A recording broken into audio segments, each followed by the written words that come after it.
Bonsoir, bienvenue à l'Atelier Librairie, le livre voyageur animé par Fabienne Roch et moi-même, Bruno Lalonde. Nous sommes à Montréal le 23 octobre 2022. Alors j'ai commencé à lire Rivière-Anse de Brad Cormier, publié aux éditions Leméac.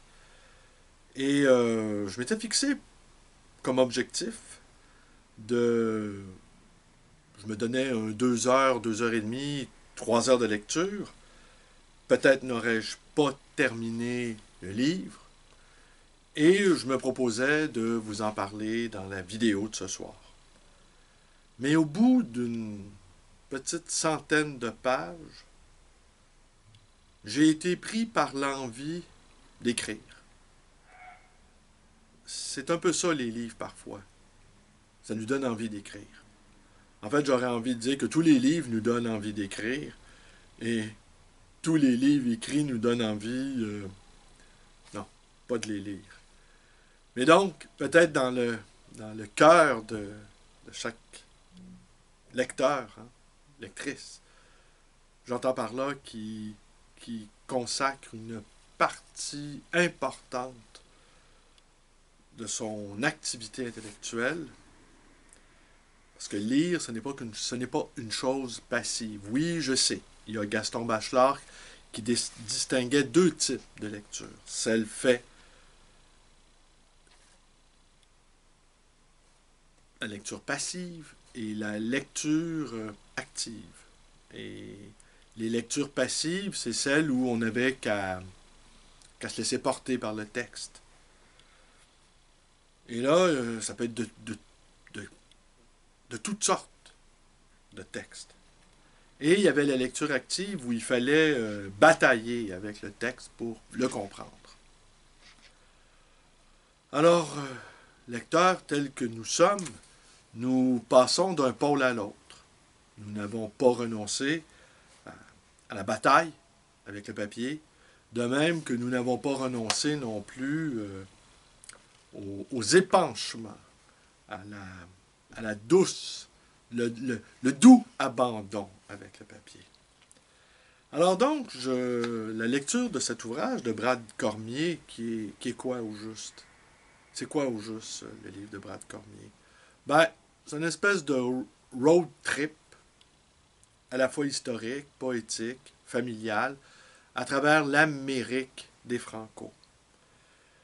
Il y a quelqu'un, à quelque part, qui disait les francophones hors Québec. C'est assez...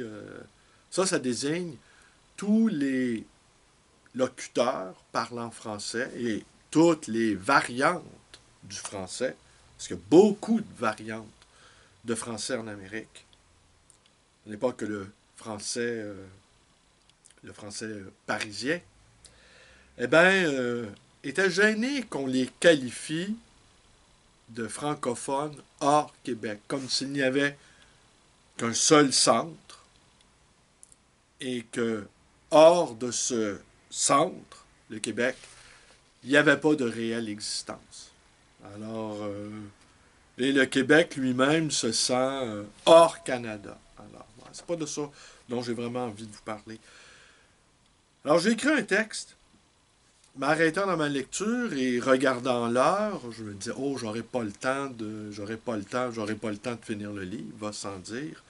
Et je ne veux pas et je ne peux pas commettre des vidéos à 11 heures le soir. Je commence mes journées en général très très tôt pour pouvoir faire toutes les choses dont j'ai envie, incluant celle de gagner ma vie. Alors j'ai écrit un texte, je vais vous le lire. J'ai écrit à chaud, sans aucune... J'ai un titre, déjà le titre. Et le titre, c'est « Moi, je bouge pas ». Ce qui pourrait, au fond, ressembler à ma philosophie de vie. Le seul pays que j'aime visiter, c'est la France. C'est pour moi le pays le plus exotique au monde à cause de la langue. C'est un ailleurs intégral. Des palmiers niçois aux brumes bretonnes, dans une langue que je comprends parfaitement Tandis que dès que j'ouvre la bouche, en France, je deviens l'étranger familier. Alors, ce que je veux dire par là, attendez, je vais vous fournir un complément d'explication. C'est que c'est vrai que c'est le seul pays. Je suis allé, je sais pas, 12 fois en Europe, à peu près, peut-être 13. Oui, je suis allé un peu en Angleterre pour des raisons familiales. Bien aimé. Mais pour moi, je reconnaissais tout de suite les choses qui m'étaient familières au Québec. Et étonnamment, ben non, c'est la présence anglaise que nous subissons ou que nous partageons, parfois les deux en alternance, qui fait que le Québécois ne sera pas tout à fait dépaysé en Angleterre. Il va reconnaître un certain nombre de choses familières et qui va lui permettre de se cramponner. De se cramponner ou d'être à son aise. Tandis qu'en France, toutes les différences nous sautent au visage, étant donné que nous comprenons parfaitement ce qui se dit et ce qui ne se dit pas aussi. Alors, inviter un Québécois dans une maison en France, c'est un peu risqué, car le Québécois a le sens de l'observation. Il a le sens de l'observation, il a le sentiment de sa propre étrangeté en France, et ça fait de telle sorte que l'air de rien, même s'il peut sembler pâteau, maladroit, s'exprimant dans une sorte de sabir un peu étrange, à l'accent nasillard forestier, disait l'autre. Je ne sais plus quel auteur disait ça. Ah, je pense que c'est Jean Edernalier. Edernalier qui était fouallier, précisément. Alors donc, le Québécois en France, il va donc, vous disais-je, il va observer et vous n'y prendrez pas garde, car l'ayant jugé pour ce qu'il est, c'est-à-dire un étranger, vous n'allez pas réaliser tout de suite qu'il va tout noter. Il va tout noter. Les menus différences, et il y a des choses qui vont le frapper, évidemment, le clivage des classes sociales va le frapper, mais c'est pas de ça. Je vais continuer. Alors donc, mais la France, mais les Français de France, comme on dit au Québec, parce qu'on dit ça aussi, les Français de France. Hein? Ça peut vous étonner, amis français, quand un Québécois parle des Français, il va parfois spécifier qu'ils sont de France. Allez dire, c'est entendu, mais pas pour un Québécois. Car il y a toutes sortes de Français. Il y a toutes sortes de Français, mais le Français de France, lui, quand on dit c'est un Français de France, c'est qu'il est typé. Il est typé, il est reconnaissable entre tous, car il se la pète un peu grave, pour parler comme les Français. Il se la pète un peu grave, ou encore il a une sorte de... Ça fait aucun doute, en fait, de son origine ne fait aucun doute. Vu qu'en Amérique, les Français, les Canadiens français, se déclinent sous de multiples appellations. Que ce soit les Acadiens, les Terre-Neuviens, les Québécois, les Canadiens français, les Canadiens. Même le Québécois lui-même a subi, au cours de son histoire, a subi des transformations sémantiques. Il est passé de Canadien à Canadien français, à Québécois de souche, à Québécois francophone, et ainsi de suite. Et tous les autres aussi ont subi de pareilles modifications. Tandis que le Français de France, lui, il apparaît intégralement dans une sorte d'identité lisse et sans aspérité. Par la suite, le Québécois, quand il va mieux connaître la France, il va comprendre qu'il y a toutes sortes de Français et qu'ils sont nombreux à se juger, Français, différents des autres Français. Je me souviens, lors d'un voyage à Marseille, fait il y a 20 ans, j'étais dans un restaurant, j'étais attablé seul, et il y avait un couple de touristes venant de Bretagne qui se faisait méchamment asticoter par le serveur, qui ne cessait de se moquer d'eux. C'était limite désobligeant. En tout cas, d'un point de vue d'un Québécois, c'était insultant. Mais bon, ils faisaient bon cœur, bonne fortune. Ils encaissaient entre chaque bouchée les railleries de ce serveur. Et entre autres, ils les appelaient les nordistes. Alors, moi, de temps en temps, il me jetait des petits coups d'œil, mais je regardais les yeux plongés dans mon assiette, parce que il avait fallu que j'ouvre la bouche. Qu'aurait-il dit de moi? Si eux, les Bretons, étaient au nord, moi, je viens d'où? De l'Antarctique. Je suis né dans un glaçon. Je viens d'où? Alors, je suis resté quoi? Je suis resté mutique. Et j'ai été soulagé qu'il ne s'adresse pas à moi, pour finir. Alors là, j'avais déjà commencé à comprendre toutes les différences qui existaient entre Français. Parce que, bon, la France, c'est pas aux Français que je vais apprendre ça, elle est au cœur de l'Europe. Alors, il y a l'influence de l'Espagne, il y a l'influence de l'Angleterre, il y a l'influence de l'Italie, et il y a l'influence de la Belgique, il y a l'influence de l'Allemagne. Alors, les Français, ils reçoivent un petit peu de toutes ces caractéristiques-là. Bon, le brassage, les guerres, les révolutions, les contre-révolutions, les migrations de population, bon, ont créé un vaste brassage auquel le Québécois, lui, a en partie échappé. Parce que les Québécois, c'est le seul groupe homogène, linguistiquement parlant, en Amérique du Nord. Et tous les Québécois, les 10 000 familles qui ont colonisé le territoire, sont tous cousins, petits-cousins, petits-petits-petits-cousins. Et comme tous les registres familiaux ont été conservés par l'Église, alors c'est assez facile à partir du début de la colonie, c'est assez facile de remonter les arbres généalogiques de tous les Québécois. Et les Québécois sont très, très... les vieux Québécois, parce que les plus jeunes sont devenus des citoyens du monde, pour l'instant.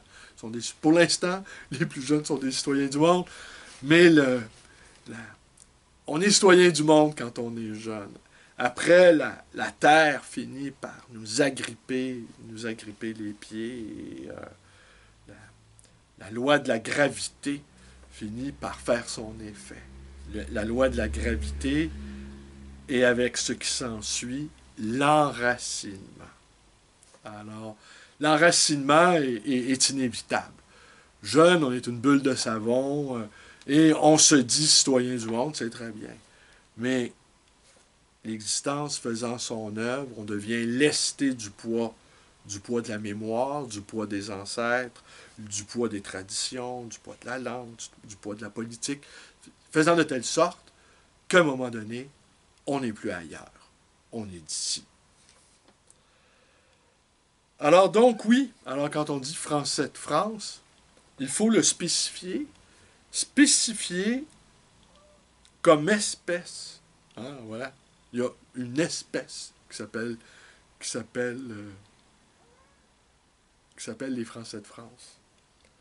Alors j'aime aller en France parce que je comprends tout ce qui se dit et tout ce qui se dit pas, l'oreille fine. Il n'y a que les mots anglais dont font grand usage les Français que je ne comprends pas. Et il faut que je traduise ça dans ma tête, les mots anglais qu'un Français va utiliser. Ah oui! Ah, c'est ça qu'il voulait dire. Parce que ce que j'ai cru comprendre, c'est que je ne sais pas si c'est encore le cas aujourd'hui, Mais on insiste beaucoup à l'école française, lorsque des cours d'anglais sont donnés, sur le de, de la langue qui touche le palais. The T. Et là, je comprends que ce que le français apprend, c'est l'anglais d'Angleterre. Et puis encore là, l'anglais d'Angleterre, il y a beaucoup, beaucoup, beaucoup, beaucoup de variantes. Mais l'anglais d'Angleterre, lui, il est, il est attaché, au fond, à un vieux regret, peut-être. Celui d'avoir fait rouler dans le panier les têtes couronnées. Alors, et qu'au fond, l'anglais d'Angleterre, ce qu'un Québécois ne se dit jamais quand il apprend l'anglais ou qu'il parle anglais, je dis jamais, moi, je vais parler l'anglais d'Angleterre. Il va se dire, je vais parler l'anglais comme tout le monde. Vous voyez, c'est la nuance, parce qu'on s'approche du moment où même si on ne comprend rien à l'anglais, on va quand même comprendre quelque chose en anglais.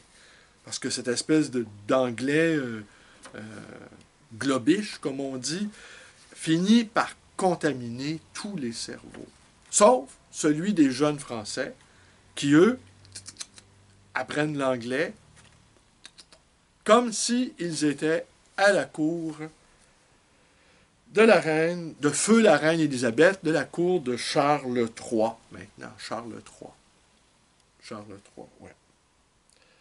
Alors, ce qui m'a frappé également, c'est que, là je m'éloigne de mon texte, c'est pas très grave, c'est que lorsque la reine a clamsé, l'immense majorité des Québécois ont accueilli son décès, son trépas royal, dans une indifférence fabuleuse. Bon, il y a les médias officiels qui ont reconnu le faste, qui ont reconnu le spectacle, tandis que j'écoutais la télé française, en fait sur Internet, sur mon ordinateur, depuis plusieurs mois, je connais les journalistes français, les commentateurs, bon, les généraux, parce que il y a beaucoup de généraux qui sont invités par les temps qui courent à cause de cette guerre intracontinentale. Comme me corrigeait un ami, ce n'est pas une guerre civile européenne, c'est une guerre intracontinentale, du moins pour l'instant. Même si les Russes n'ont qu'une seule envie, c'est de voir ce conflit s'aggraver, sachant qu'ils ne gagneront pas, mais ils pourraient ne pas perdre, cependant. Et ne pas perdre, parfois, je ne dis pas que c'est gagner, mais ne pas perdre, c'est ne pas perdre. Alors donc, j'ai vu un nombre incroyable de défilés, de généraux, je vois un nombre incroyable de généraux défiler à la télé française, et dès qu'il était question d'émissions spéciales sur le décès de la reine, eh bien là, je changeais de poste ou je cessais d'écouter. Et là, oh, qu'ils étaient pâmés, ces commentateurs. C'était incroyable. Je me disais, à quoi bon avoir commis un régicide, un déicide, si c'était pour autant le regretter? Et en fait, ce que le Québécois, mutique et observateur, aura tôt fait de remarquer en France, c'est que la Révolution n'aura pas eu lieu. C'est qu'au fond, le président, eh bien, il gouverne comme s'il était un monarque. Il est entouré d'une cour de courtisans. Le jeu politique est un jeu d'apparat, de façade, et en fait, c'est pratiquement que l'immobilisme qui triomphe. Et d'ailleurs, j'ai dû vous le dire, peut-être me répéterai-je, mais le mentor de Nicolas Sarkozy, c'était Paul Desmarais II, un milliardaire canadien qui a construit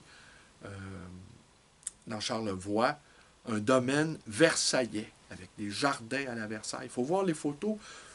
Si j'oublie pas, je vais me poster en note de bas d'écran le jardin, le palais versaillais de Paul Desmarais II, de feu Paul Desmarais II.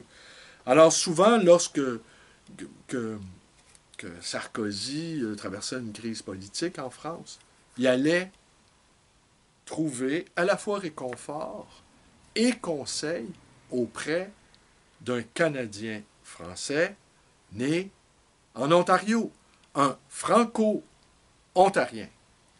Ah, le franco-ontarien, ça c'est encore une autre histoire, dans la variante de tous les franco d'Amérique. Pour ma part, c'est sûr que ça me touche un peu. Mon père est d'origine franco-ontarienne et métisse. Alors, c'est encore autre chose, ça aussi, le métissage des Autochtones. Les Autochtones québécois parlant français et écrivant de la poésie en français sont l'objet de discrimination de la part des autres Autochtones, des autres provinces d'expression anglaise. Le racisme ici se joue là. Mais le véritable métis, j'allais dire le métis à l'état pur, mais la quintessence du métis, c'est le métis franco-indien. Ça, on n'en sort pas.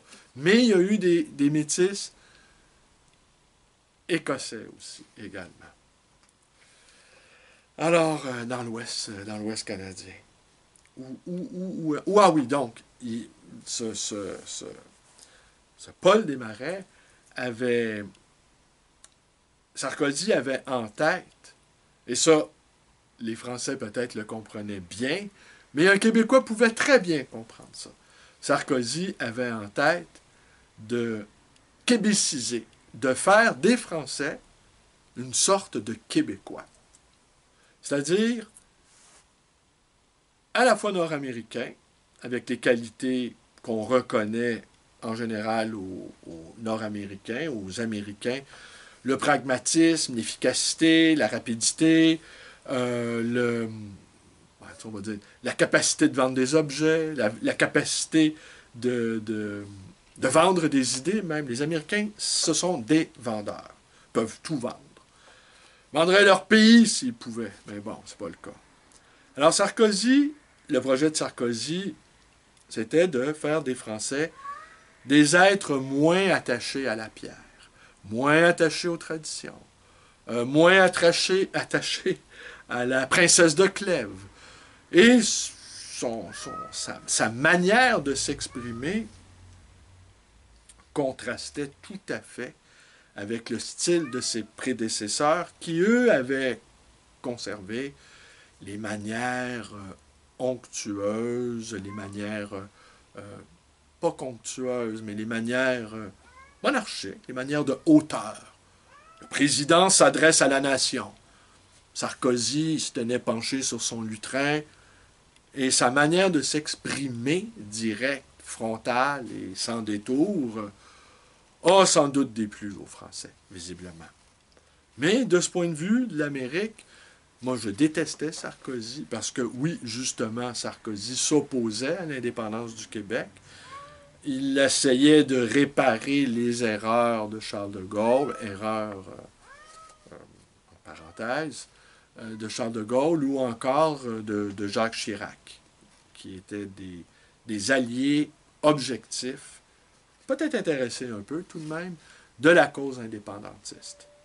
Mais Sarkozy, virage, on ne perd plus de temps avec ces Québécois et il avait tout à fait adhéré au point de vue de Paul Desmarais II, qui a été un infatigable combattant de la cause indépendantiste, car il était propriétaire, entre autres, d'un journal qui est toujours, là, c'est devenu un organisme sans but lucratif, le journal La Presse, qui a combattu pendant des décennies l'option d'indépendance.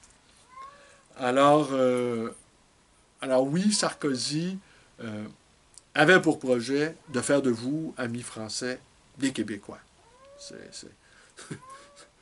sais pas comment vous pouvez prendre la chose, c'est ça qu'il avait en tête. Et un autre écrivain qui, lui, avait bien compris ça, c'est Big BD. Big BD, lui, avait compris aussi qu'il fallait faire la même chose. Qu'il fallait vite, vite, vite. Ouais, mais même aussi, votre président Macron, quand il parle des Gaulois. Hein, bon, il y a quelque chose là-dedans de le désir de ne pas accepter le peuple tel qu'il est. Ce qui pourrait être l'indice de, ce, de ce reste de fantasme révolutionnaire, aurais-je envie de dire. Écoutez, je pense que je vais m'arrêter là.